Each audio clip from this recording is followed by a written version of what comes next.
ในวันที่9มิถุนายนที่ผ่านมานี้อยู่ที่ห้องประชุมเบอร์3ปกสแขวงบุรีคำไซหัวหน้ากองบัญชาการป้องกันเคลื่อนที่กระทรวงป้องกันความสงบได้ลงสุขอยู่เวียกงานวิสาเฉพาะป้องกันเคลื่อนที่อยู่ปกสแขวงบุรีคำไซ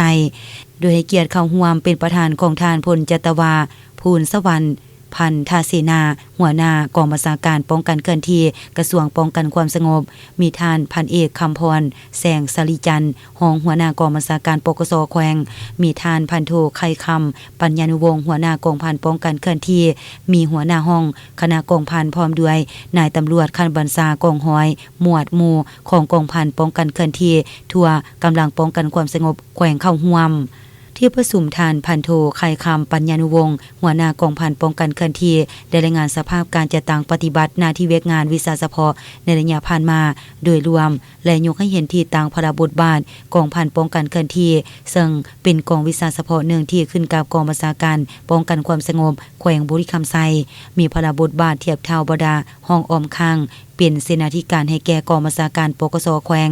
เคลื่อนไหวเฮ็ดหน้าที่คนครัววางแผนตอบต้านทุกกลอุบายมางเพทำลายของกลุ่มคนบ่ดีที่เคลื่อนไหวผิดต่อระเบียบกฎหมายและความบ่เป็นระเบียบเรียบร้อยอยู่ในสังคมภายในแขวงเฮ็ดหน้าที่ป้องกันเวรยามอยู่บรรดาสำนักงานห้องการธนาคารเฮือนการนำของแขวงจุดที่สำคัญต่างๆในเทศบาลของแขวงแต่ละจุดป้องกันแค่การนำภายในและต่างประเทศได้จำนวน64ครั้งมี126สหายป้องกันกองประชุมวันสำคัญต่างๆได้53ครั้งมี150สหายออกกวดการลาดตระเวน54ครั้งมี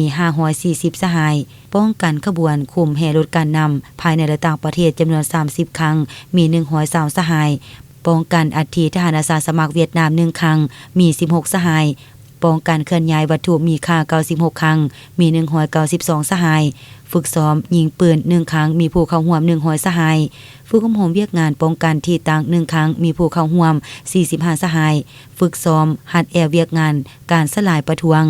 และการจราจร1ครั้งมีผู้เข้าร่วม45สหายประสานสมทบกับบดาห้องแผนกวิสาเฉพาะที่เกี่ยวข้องออกกวดการลาดตระเวนซึ่งสามารถกากลุ่มแกงที่สร้างความบ่สงบและบ่เป็นระเบียบเรียบร้อยอยู่ในสังคมได้ศึกษาอบรมกลุ่มแกงกวนเมืองขับขี่รถไวตามท้องถนนได้50ครั้งกากเป้าหมายเสพและค้าขายยาเสพติดได้15คนหลังจากนั้นบรรดาที่เข้าร่วมกองประชุมก็ได้แลกเปลี่ยนบางปัญหาที่ยังคงค้างพบกับความยุ่งยากในการจัดตั้งปฏิบัติเวียกงานวิสาเฉพาะเป็นต้นอุปกรณ์เครื่องหับไซวิสาเฉพาะพาหนะหับไซ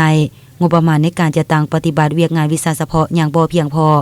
การฝึกอบรมอยู่ระดับวิสาเฉพาะอย่างบ่ทันตอบสนองใดต่อกับสภาพการใหม่โอกาสดังกล่าวทานพลจตวาภูลสวรรค์พันธาเสนาก็ได้มีความเห็นสีนามเวียกงานวิสาเฉพาะบางด้านที่พบข้อยุ่งยากและยังคงค้างทานได้เน้นหนักให้หัวหน้าคณะกองพันจงสืบต่อพันขยายผลสำเร็จที่สามารถญาติมาได้เอาใจใส่ศึกษาโฮมการเมืองแนวคิดให้นายและพลตำรวจให้มีแนวคิดอุ่นเอียนทุนเที่ยงตั้งหน้าปฏิบัติกฎระเบียบของกรมกองก็คือกำลังวางออกอย่างเคร่งครัดสืบต่อเหตุสำเร็จหน้าที่ที่การจะตั้งคันเทิงมอบหมายให้